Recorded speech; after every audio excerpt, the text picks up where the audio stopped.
I have too many thoughts about All for the Game, especially the Sunshine Court, going through my brain to just... I need to let it out. It needs to leave my body, although it will never leave my body. This series and the Sunshine Court especially have clawed their way back into my life after being dormant for a couple years. I don't know how to move on right now. I don't know. I am back on Tumblr, retweeting All for the Game stuff. I am on AO3 reading fanfics, something I don't really do much unless it's about the Foxhole Court. I'm back in, and I can't be normal about it. I've never been able to be normal about this series. I'm gonna be honest, I'm not even sure what this video is supposed to be. I need to ramble about the Sunshine Court. I guess it'll be somewhat of like a book talk, so there is gonna be spoilers. If you've not read the Sunshine Court, if you don't even know the Foxhole Court, I have another video on that series, which is many years old. This video is on my YouTube channel if you want to check out what the original trilogy is about. I haven't gone back and watched it in a very long time, so I don't know how unhinged I am in it, but I might be pretty unhinged. I'll still be. I still am. So yeah, the Sunshine Court. When it was first announced on Twitter by Nora Sakovic, I was still, like, my love for the Foxhole Court was still there. Every now and then I'd see a tweet or something, like, that's my favorite series, but I was cool about it. I could move on. And I heard about the Sunshine Court. It's like, oh cool. A story about Jean. Jean. Even back in my Tumblr days, with fanfics and fan art and fan theories, I saw Jean and Jeremy being shipped, but I was never like majorly into it. Like, I didn't really pay attention to the ship. My focus was always on Neil and Andrew. And when I found out about the Sunshine Court, I was like, okay, cool. Cool. A new book. I don't know why I was so chill about it at first.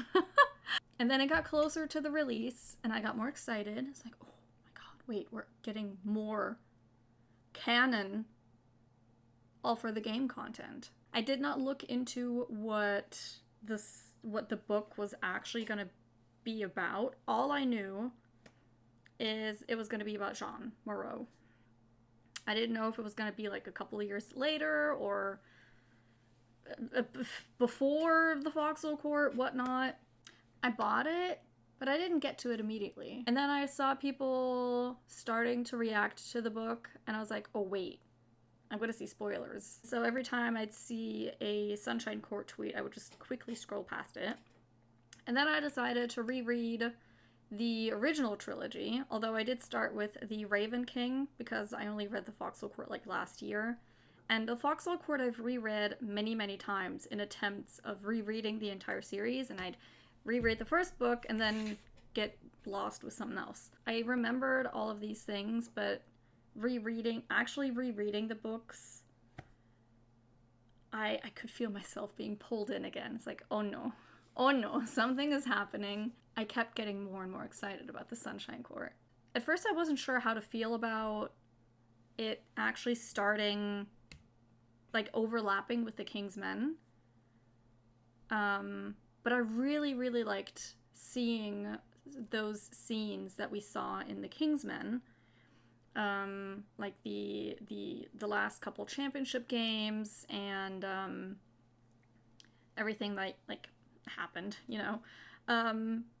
Seeing all of that from Jean's perspective. So I really loved that the King's Men and the Sunshine Court actually like overlapped just from different perspectives. Immediately reading from Jean's perspective, I was like, oh baby.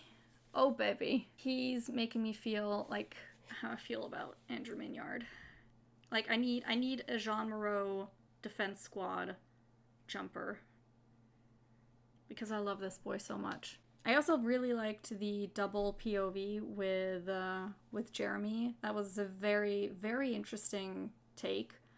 Because in the Foxhole Court, we only got Neil's perspective. And Neil, just as Jean, both very traumatized in different ways. Like, their POVs are very different, and I think that's also very interesting. I feel like I'm using the word interesting a lot, but I'm not good with words. Sorry. The way Neil hid everything about him, his scars, his past, just very personal things. And Jean, on the other hand, is so open with it because he thinks it's normal. Whereas Neil knows how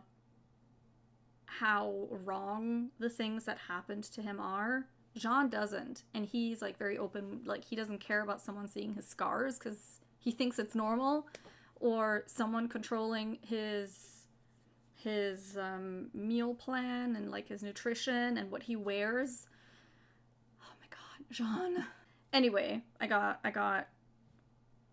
distracted. So yeah, I really like the double POV of Jean and Jeremy. Because, yeah, Neil and Jean are different, but they're both traumatized boys.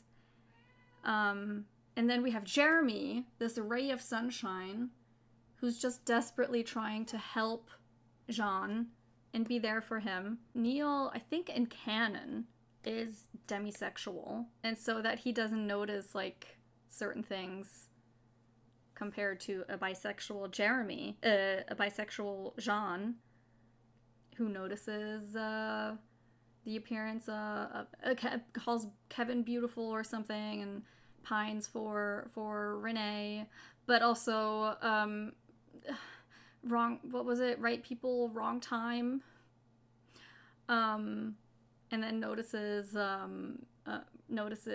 Jeremy in all these different ways, and I just the pining between them, also from Jeremy's side, who is gay. I did mention earlier that I really liked that the ending of The King's Men and the beginning of the Sunshine Court overlapped, but going together with that, it felt like the book was too short, and as I was reading, I got scared that it was going to end and it wasn't going to be enough, because at this point, I also didn't know that there was going to be another book, that Nora Sakavic was continuing these books. I'm reading it, and I'm always noticing how far I'm getting into the book and how it didn't feel like it was going to be enough. Even though it still isn't enough, it's... Yeah? It's so good to know that there's going to be another book. I'm so excited. And she did say that she's hoping to get it out this year still, which, oh my god. Yeah, I'm gonna obsess more over the Sunshine Court and Jean and Jeremy. Oh my god, and Kat and Layla, they're so cute. I love their whole dynamic as well, and their, like, them living together. And I cannot wait to find out more about Jeremy. Percy! I can't wait to find out more about Jeremy's past, because it's been, like, hinted at that he's had some trauma. Probably not as, massive as Jean or Neil, but you know, trauma nonetheless. Kat and Layla, they're very cute, and the whole friend group, like the Floozies, I loved all the dynamics between them. I don't know when I'm gonna read my next book, because I'm probably gonna spend a lot of time just reading fanfic. I'm in the middle of one right now. I also ordered prints on Etsy. Very, very beautiful ones. I didn't get all 4 of these. I didn't get number 4, this one right here, but I did get 1, 2, and 5. The shop I got these from is Toyborough, right here. Anyway, I think I'm gonna end the video here. I don't know what else to say, and I'm just gonna keep rambling about how much I love these characters and how much I still love this series, and I'm never gonna be able to be normal about it. Thank you for watching if you watched so far until this point. I'm gonna try and edit this now, and then probably read more fanfic. Thank you for watching. Bye!